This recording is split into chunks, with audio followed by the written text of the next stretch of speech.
Très bien, maintenant qu'on a vu la width et la height, on va voir maintenant les bordures. Donc on ouvre la sixième leçon, on va cliquer ici sur retour et on va donc ouvrir ici border. Donc on va commencer par les borders radius. Alors ici par exemple, on va pouvoir faire rounded full et vu que ici je lui donné une size 32 et que c'est un carré, je vais avoir donc un cercle parfait où on peut faire des boutons pilules si par exemple la largeur et la hauteur sont différentes. On a également la possibilité de gérer du coup la taille de l'arrondissement. Donc par exemple rounded 3XL, on a également rounded 2XL, on a également rounded XL, on a également rounded MD. Alors on a LG avant, pardon, LG, rounded MD,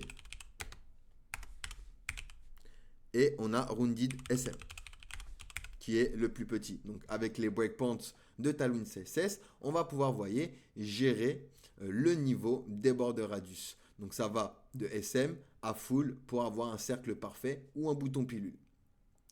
Donc on va pouvoir également gérer côté par côté. Donc pour ça, hop, je vais venir ici, je vais éditer sur plusieurs endroits en même temps. Hop, par exemple, hop, et on va faire un rounded -R-LG. Donc R pour la droite, et vous voyez ici, j'ai simplement arrondi par la droite. Donc on a R, on a également L pour left, donc ça va faire la même chose mais à gauche, d'accord? Alors oups, par contre, on est ici. Donc là, vous voyez, à droite, ici, à gauche, vous voyez. Ensuite, on a également top ou bottom. Donc, hop. Si je fais top, vous voyez, les deux d'en haut, ils sont arrondis. Si je fais bottom, bah, ça va être la même chose, mais en bas. Donc les deux en bas vont être arrondis. Et on peut gérer également côté par côté. Donc on peut faire BR pour bottom right, donc pour en bas à droite. On peut faire BR left, donc BL pour en bas à gauche. Vous voyez, on peut gérer côté par côté. TR, donc pour top right, hop, et vous voyez en haut à droite. Donc par exemple, on peut gérer le rounded de cette manière.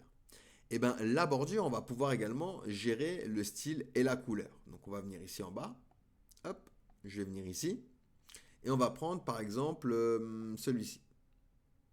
On va prendre celui-ci et on va lui dire qu'on veut des bordures par exemple gray. Donc on va lui donner un border 2, donc ça c'est pour l'épaisseur, et je vais donner un border gray 900 pour lui donner donc une couleur de bordure. Et je vais bien avoir ici une bordure en couleur avec ma couleur border gray 900. De la même manière, je vais pouvoir également lui donner donc comment dire, des couleurs personnalisées, donc border 2 et border RGB.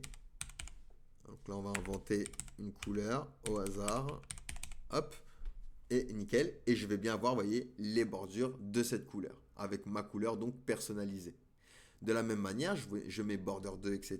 Mais on peut mettre border 4, etc. Donc il y a plusieurs valeurs. Et de cette manière, on va pouvoir gérer du coup l'épaisseur de nos bordures. Donc la 4, il va avoir une bordure beaucoup plus importante que 2.